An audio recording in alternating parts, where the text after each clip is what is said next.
네, 안녕하세요. 닥터 부자아빠입니다. 오늘 제 네이버 카페에 올려주신 구독자분의 사연을 같이 한번 읽어보고 부동산 고민 상담 해보도록 하겠습니다. 이분이 올려주신 제목은요, 미혼의 40대 솔로분이시고 미래를 준비할 수 있게 솔로를 위한 조언 부탁드립니다 라는 사연을 주셨고, 구체적으로 이제 내용을 읽어드리도록 하겠습니다. 기본 정보, 소득 정보, 자산 및 부채 현황을 아주 상세하게 적어 주셨어요. 이제 하나하나씩 보면서 얘기 나눠보면 될 것 같습니다. 이분 같은 경우에 나이가 40대 중반이고요. 현재는 미혼입니다. 어머니를 모시고 살고 있다라고 하세요. 현 거주지는 성남이고 직장 위치는 이제 송파라고 하셨습니다. 현재 살고 있는 성남은 직장에서 제공한 숙소에서 살고 있어서 월세나 보증금은 회사에서 처리하고 있습니다. 이 혜택이 이제 굉장히 큰 것 같고요. 소득 정보를 보면은 연봉은 연 1억 정도고 매월 650만 원 정도의 월급에서 대출금, 각종 공과금, 생활비 등의 지출 비용이 한 300에서 400 정도 나오고요. 순수 저축액은 한 100만 원 정도 된다라고 하십니다. 현금 저축액도 2억 정도 있고요. 대출을 받게 된다라고 하면 급여로 갚아야 합니다. 그건 당연한 거겠죠. 자산 및 부채 현황에 대한 얘기를 좀 하셨는데, 제 소유로 광명 하안주공 9단지 19평을 소유하고 있고 현재 전세 2억 주고 있습니다. 대출금은 없고요. 요 전세가 부채일 수도 있습니다. 하안주공은 2020년 7월에 3억 1천 정도에 매입했고, 요게 시세가 많이 이렇게 오르다가 다시 조금 내린 상황일 거예요. 현재 시세가 한 4억에서 5억 정도 한다라고 이렇게 말씀을 하셨습니다. 잠깐 말씀드린 대로 현재 하안주공 9단지는 재건축 추진 중에 있으며 재건축 설명회도 얼마 전에 있었습니다. 금융자산으로는 앞서 말씀드린 대로 바로 사용 가능한 현금이 2억 정도, 주식으로 4천 정도 있는 것이 전부입니다.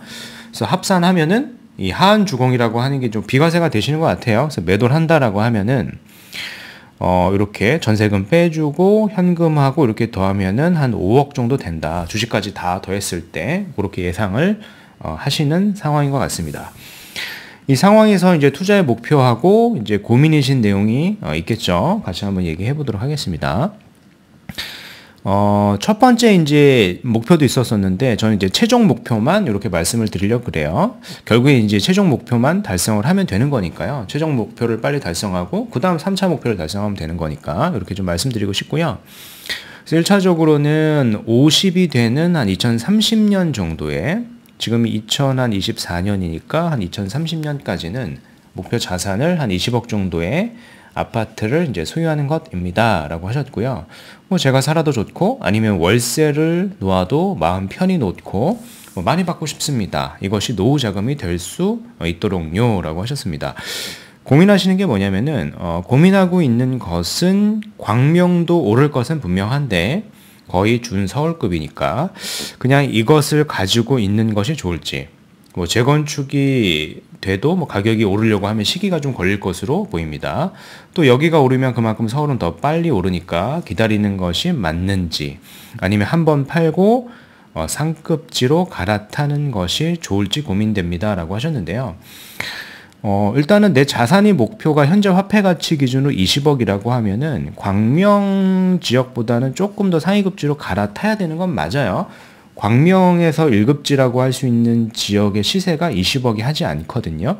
그래서 그렇게 좀 생각을 하셔야 될 것 같고, 그리고 이제 두 번째로 이제 2차 투자처는 무조건 서울 상급지로 하고 싶은데 투자 비용 대비 광명이 나을지 고민이고, 꼭 송파 아니어도 수서 쪽도 괜찮은데 저는 어머니 모시고 들어가서 살 생각도 하고 있기 때문에 퇴사 시에 신축이나 리모델링이 되는 살기가 좋은 아파트로 갈아타고 싶은 생각입니다 라고 하셨습니다. 송파 지역도 말씀을 하셨고 수서도 이렇게 말씀을 하셨잖아요.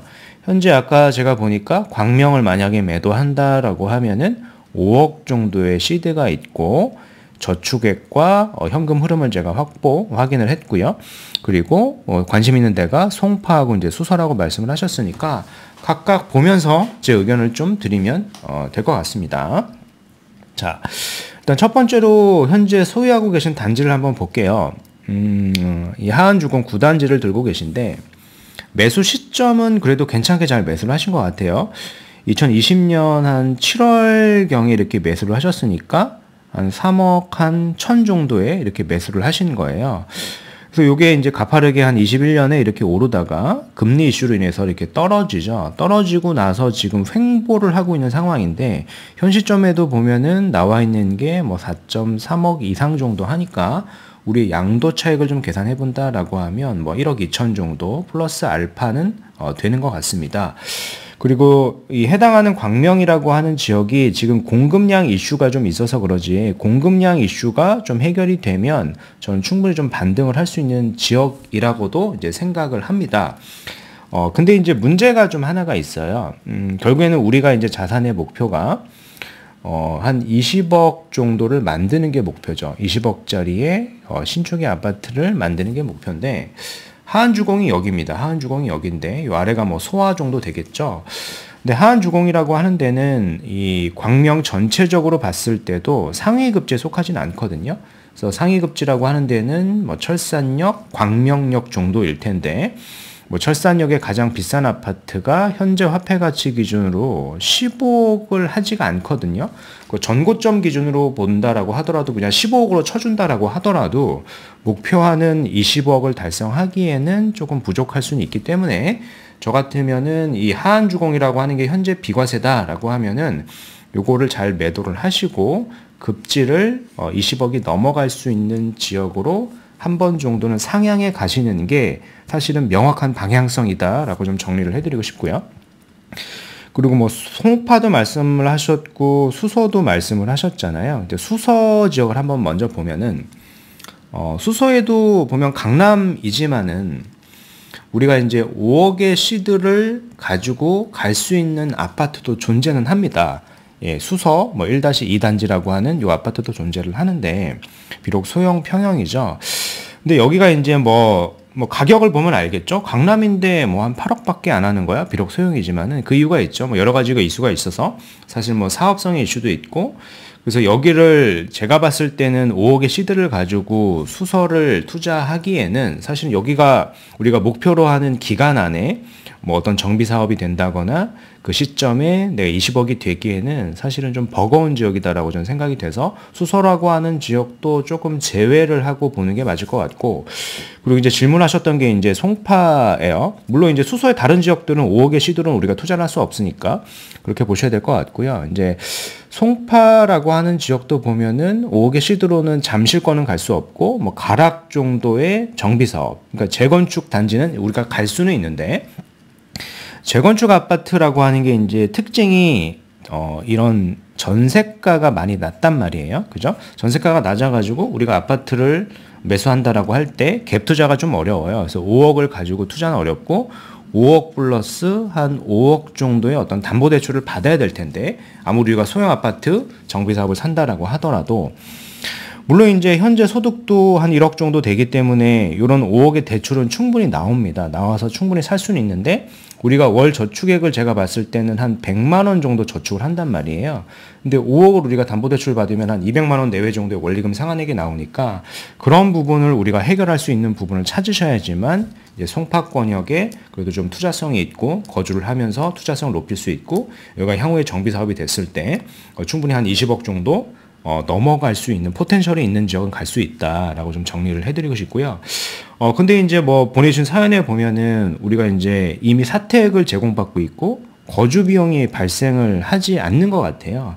그래서 그게 앞으로 몇 년간 더 근무를 하실 수 있을지는 잘 모르겠지만은 그게 아직 뭐 굉장히 큰 혜택이라고 저는 생각을 하거든요. 그래서 그렇게 거주를 하시고 현재 있는 이 광명의 아파트를 만약에 매도를 했을 때 한 5억 내외, 뭐 4억에서 5억 정도의 시드가 나온다라고 하면, 굳이 내가 원리금 상환액을 내가면서 이렇게 투자를 하는 것보다는 갭 투자가 가능한 지역, 갭 투자를 했을 때 그런 아파트가 향후에 한 20억이 넘어갈 수 있는 지역을 특정해가지고 그런 지역만 분석을 해서 보시는 게 더 맞거든요.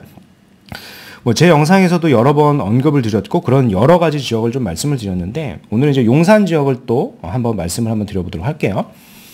용산 지역에서도 보면은 뭐 여러 지역을 우리가 투자를 할 수 있는데, 5억의 시드를 가지고 별도의 레버리지, 그러니까 대출을 거의 쓰지 않고 갭 투자만 했을 때 20억이 좀 넘어갈 수 있는 지역 중에서 확실한 정비사업 구역은 제가 뭐 몇 번 언급을 들었을 겁니다. 효창공원 원효로 일대 보면은 원효로 1가라는 데도 있고요. 그리고 효창공원 역세권도 있습니다. 여기 지역이 구역 지정이 다 임박해 있는 곳이고요. 사업의 특성을 고려해 봤을 때 사업성이 우수한 지역이어서 충분히 우리가 작은 지분을 산다라고 하더라도 이제 30평대 아파트는 충분히 받을 수가 있는 지역이거든요.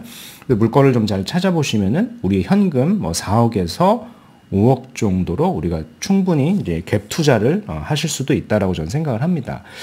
주변의 소형 아파트의 단지가 작은 이런 소규모 아파트의 시세도 한 20억 내외 정도 하거든요. 그래서 효창공원에 끼고 있는 원효로 1가라던가 효창공원 역세권이 향후에 이제 개발이 됐을 때 뭐 20억이 당연히 넘어가는 것은 당연한 거겠죠. 그래서 이렇게 선점 투자를 하시는 게 현재 상황을 고려해 봤을 때 가장 현실적인 투자의 스텝이 아닐까라고 좀 생각을 합니다. 그래서 오늘 말씀드린 내용을 좀 요약을 해보면은요. 40대 중반의 미혼이시고 월소득이 650이고요. 뭐 부모님을 좀 부양하고 계셔가지고 저축액이 많은 상황은 아니신 것 같아요. 성남의 사택에 거주 중에 있고 그래서 별도 거주비가 많이 발생을 하는 것 같진 않아요. 그래서 하안 주공에 9단지를 보유하고 있는데 별도로 현금 2억도 보유를 하고 있습니다. 하안 주공을 매도했을 때 매도 자금하고 현금하고 뭐 주식 등을 계산해 보면은 뭐 한 5억 정도의 시드 확보가 가능하다라고 하셨고 요번에 이제 상급지 갈아타기를 해가지고 20억 이상을 현재 화폐 가치 기준으로 만드는 게 목표다라고 하셨습니다. 그래서 제 의견은 뭐냐면은 광명이라고 하는 지역의 국평 기준으로 현재 화폐 가치 기준으로 봤을 때는 뭐 철산이나 광명역도 20억이 되기는 좀 어려운 지역이거든요. 그래서 현재 20억이 목표라고 하면은 한 번 정도는 끊고 비과세를 받고 상급지로 갈아타기 하는 방향이 저는 맞는 것 같고요. 5억이라고 하는 자본으로 수설을 갈 수는 있는데 소형의 단지와 사업성이 열세인 단지만 가능하기 때문에 여기는 좀 제외해서 좀 보시는 게 좀 맞을 것 같고 5억으로 역시 송파도 갈 수가 있어요. 재건축 정비 사업을 사실은 좀 추천을 드리긴 하는데 얘가 전세가가 좀 낮기 때문에 거주하고 투자 즉 담보대출을 받아야 되겠죠. 5억이 있으니까 5억의 담보대출을 받아야 된단 말이에요. 그래서 현재 예산안에서 봤을 때는 한 100만 원 정도가 좀 부족해 보이니까 이런 부분들을 한번 체크를 해서 거주와 투자를 할 수 있다라고 하면 뭐 괜찮다라고 생각을 합니다. 근데 현재 상황이 좀 유지가 되면서 즉 성남 사택에서 계속 거주를 하면서 현금 시드를 가지고 갭 투자를 했을 때 자산을 그래도 좀 빠르게 20억을 만들 수 있는 지역은 용산에 있는 정비사업 구역 정도라고 생각을 하거든요. 그러니까 완전히 예정지가 아니라 구역 지정이 거의 확실시 되는 지역, 그런 지역들을 우리가 선별적으로 본다라고 하면은 목표 달성은 그렇게 어렵지가 않은 것 같아요. 그래서 지금 시점에 예를 들어서 투자를 해서 어떤 추가 분담금이나 이런 거를 굳이 고민하실 필요는 없고요. 해당 지역이 예를 들어서 용산에 내가 투자했는데 그 시점에 내가 전세를 맞춘다라고 하면 전세를 맞춰서 추가 분담금을 내고도 충분히 많은 자금이 다시 리턴이 될 겁니다. 그 자본을 가지고 내가 거주를 해결할 수도 있고요. 퇴직 시점에 어떤 현금 흐름이 나오는 월세 세팅도 충분히 할 수 있는 자본이 확보가 될 겁니다. 그래서 이런 식의 어떤 방향성을 한번 생각을 하셔가지고 추진해 보시는 것을 저는 좀 개인적으로 추천드리고 싶습니다. 네, 오늘 말씀드린 내용은 여기까지이고요. 제 영상이 좀 도움이 되셨으면 구독하기, 좋아요, 알림 설정 부탁드리겠습니다. 이상 닥터 부자아빠였습니다. 감사합니다.